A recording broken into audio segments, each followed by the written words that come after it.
Hello viewer, आज हम videos के माध्यम से ये मासिक राशि फल पर चर्चा करने वाले हैं। और आज का जो साइन है ये पाइसेस साइन यानी मीन राशि। हाँ, जो लोग मीन राशि के हैं उनके लिए ये 2024 का जो आखिरी महीना है यानी दिसंबर महीना किस प्रकार से ग्रहों के गोचर के अकॉर्डिंग प्रभावित करेगा, इन सभी चीज़ों पे हम बृहद चर्चा करने वाले हैं। साथ ही हम इन चीज़ों को भी जानेंगे कि जो लोग पाइसेस साइन मीन राशि के हैं उनके लिए जनपत्री के अनुसार ग्रहों का भ्रमण, संचरण, दृष्टि किस प्रकार से रहने वाला है। इन सभी चीजों पे हम डीप स्टडी करेंगे यानी गहन स्टडी करने वाले हैं। तो चलिए अपने टॉपिक को आगे बढ़ाते हैं। पहले कंडीशन में हम चार्ट की तरफ बढ़ेंगे और ये जनपत्री और चार्ट जो होगी ये पाइसेस साइन यानी मीन राशि वालों के लिए है। तो जो लोग मीन राशि पाइसेस साइन के हैं उनके लिए ये जनपत्री है। तो देखिए आपके लग्न में ही जो प्रथम भाव है वहां पे राहु का संचरण चल रहा है। राहु मीन राशि में है। गुरु का संचरण आपके थर्ड हाउस में है जो कि वृषभ राशि में है। मंगल का संचरण भ्रमण आपके पंचम भाव में चल रहा है जो कि कर्क राशि में है। केतु आपके कन्या राशि में संचरण सप्तम भाव में कर रहे हैं। सूर्य बुध आपके भाग्य भाव में विचरण संचरण कर रहे हैं और ये वृश्चिक राशि में है। शुक्र ये शनि की मकर राशि में संचरण कर रहे हैं आपके डिजायर के भाव में। शनि का संचरण जो है ये आपके व्यय यानी द्वादश भाव में चल रहा है। शनि का संचरण अपनी मूल त्रिकोण राशि में शनि संचरण कर रहे हैं आपके द्वादश भाव में जो लोग मीन राशि के हैं। अब चलिए कुछ इस प्रकार से ग्रह का गोचर होगा आप सबके लिए जो लोग मीन राशि के हैं। अब दृष्टि पे हम विचार करेंगे तो हम चलिए दृष्टि पर भी फोकस डालेंगे। और ये राहु के पास 3 दृष्टि है। तो राहु यहाँ से लग्न में है तो ये इनकी 5वीं दृष्टि पंचम भाव पे, 7वीं दृष्टि सप्तम भाव पे, 9वीं दृष्टि नवम भाव पे। इसके बाद गुरु जो है आपके थर्ड हाउस में, गुरु के पास 3 दृष्टि है। तो गुरु यहाँ से 5वीं दृष्टि डालेंगे सप्तम भाव पे, 7वीं डालेंगे भाग्य भाव पे और 9वीं दृष्टि डालेंगे आपके डिजायर के भाव पे। मंगल निसगत मंगल आपके शिक्षा के भाव में है, संतान यानी पंचम भाव में है। तो यहाँ से मंगल की जो चौथी दृष्टि होगी आपके, मंगल की चौथी दृष्टि जाएगी आयु के भाव यानी अष्टम भाव पे। मंगल की 7वीं दृष्टि जाएगी लाभ भाव पे। मंगल की 8वीं दृष्टि जाएगी आपके द्वादश भाव पे। केतु के पास भी गुरुवत दृष्टि प्राप्त है तो केतु के पास भी 3 दृष्टि है।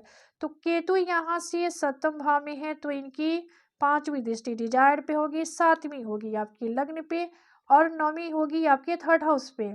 इसके बाद सूर्य बुध का युक्ति कंजक्शन आपके भाग्य भाव में हो रहा है जो कि काफी बढ़िया माना जाएगा। और इसी भाव में यहाँ से सामूहिक दृष्टि डालेंगे आपके थर्ड हाउस पे, सूर्य बुध की दृष्टि जाएगी।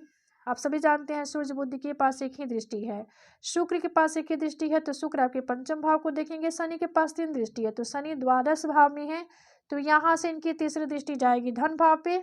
शनि की 7वीं दृष्टि षष्ठ भाव पे, शनि की 10वीं दृष्टि आपके भाग्य भाव पे। तो कुछ इस प्रकार से ग्रह की दृष्टि भी होगी आप सबके लिए जो मीन राशि के हैं।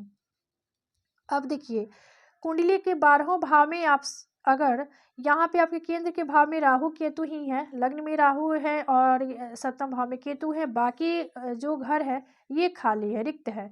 तो आप सब देख सकते हैं वही आपके त्रिकोण के भाव में पंचम और नवम भाव में ग्रह है, थर्ड हाउस में भी गुरु हैं, डिजायर के भाव में शुक्र हैं।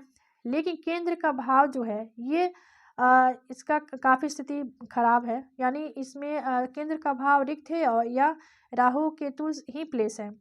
लेकिन आप 12वें भाव में अगर आपसे पूछा जाए कि कुंडली का सबसे इम्पोर्टेंट भाव कौन सी है तो आप सभी का मन में यही सवाल होगा कि हाँ कुंडली का जो 12वां भाव है उसमें 9वां भाव ही सबसे इम्पोर्टेंट होता है। ये चूंकि भाग्य भाव है, अगर भाग्येश और भाग्य भाव मजबूत नहीं होगा तो लाख इंसान कुछ भी कर ले उसको सफलता और उन्नति प्रगति तो मिलना थोड़ा दूर ही होता है और ज़्यादा एफर्ट लगाएगा कम उसको लाभ मिलेगा। और वही भाग बढ़िया है, भाग्येश बढ़िया कंडीशन में है, भाग्य की स्थिति सही है, भाग्येश की स्थिति सही है तो ऐसे लोग कम एफर्ट डालेंगे और संपूर्ण फल प्राप्ति करते हैं यानी उनको 100% फल की प्राप्ति होती है। जिनके भाग्य भाव के स्वामी मजबूत स्थिति में है, भाग्येश भी बढ़िया है, भाग्य भाव में कोई शुभ ग्रह का प्लेसमेंट है, ऐसे लोगों के भाग्य का साथ स्वतः प्राप्त होता है। तो देखिए आप सबके लिए यही बेनिफिट है कि आपके भाग्य भाव में सूर्य बुध के युक्ति कंजक्शन से बुद्धियादित्य योग का निर्माण होता है यहाँ पर।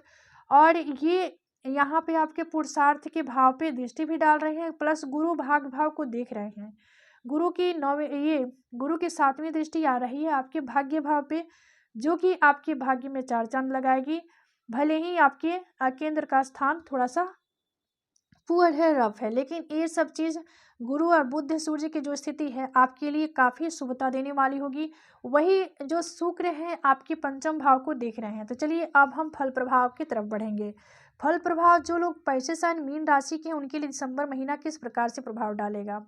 पहले तो देखिए जो लोग विद्यार्थी हैं उनके बारे में यहाँ पे, हाँ, लग्न व्यक्ति का खुद का होता है, तो लग्न में ही राहु हैं, तो राहु से संबंधित चीज़ें आपके व्यक्तित्व में ज़रूर देखी जाती होंगी। वही जो लोग विद्यार्थी हैं उनके पढ़ाई में भी मन कम लगेगा, यानी भटकाव की स्थिति पैदा हो सकती है। चूँकि देखिए मंगल जो है ये नीचगत मंगल आपके शिक्षा के भाव में है, पंचम भाव में है, और ये चंद्रमा की राशि में है, पंचम भाव में है। तो चंद्रमा का मूलतः जो स्वभाव होता है बढ़ना घटना, चूँकि 16 कलाओं से युक्त है चंद्रमा, तो चंद्रमा का जो सिग्नेचर है कुछ इस प्रकार से होता है। वही ये केतु भी है आपके 7वें भाव में, जिसकी वजह से आपकी लाइफ पार्टनर, वही मैरिज लाइफ जो होगी, काफ़ी असंतुष्टि यहाँ पे देखी जा सकती है उसमें, और आपके जीवन साथी के साथ और पार्टनर के साथ असंतुष्टि का भाव भी देखने को मिल सकता है। चूँकि केतु 7वें भाव में है तो यहाँ पे साझेदारी हिस्सेदारी का भी भाव है, तो इन चीज़ों में डिटैच कराने वाले, चूँकि केतु का जो मूलतः स्वभाव है अलगाव बिलगाव करना, तो डिटैच देंगे थोड़ा सा यहाँ पे केतु आपको। वही करियर भाग्य आपका काफ़ी बढ़िया रहने वाला है। करियर के दृष्टिकोण से देखें तो भी बढ़िया होगा, चूँकि करियर के स्वामी जो हैं आपके बुध, ये गुरु हैं, और गुरु आपके 3rd हाउस में प्लेस हैं।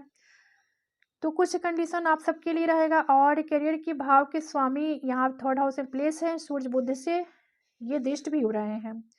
तो आपका भाग्य साथ देगा, ये तो यहाँ पे स्थिति पैदा कर सकता है, क्योंकि ग्रह के गोचर के अकॉर्डिंग आपका जो रुझान होगा धर्म अध्यात्म की तरह होगा। यहाँ पे आपके भाग्य का साथ मिलेगा, आप धर्म और अध्यात्म में बढ़ चढ़ के हिस्सा भी लेंगे, उसमें रमेंगे, उसमें रुचि भी आपका होगा। वही बिजनेस कारोबार के लिए ये महीना सर्वश्रेष्ठ रहने वाला है। तो कुछ इस प्रकार से फल प्रभाव आप सबके लिए रहने वाला है जो लोग पाइसेस साइन के हैं, मीन राशि के हैं। तो ये था मासिक राशि फल पे चर्चा। धन्यवाद। राधे राधे।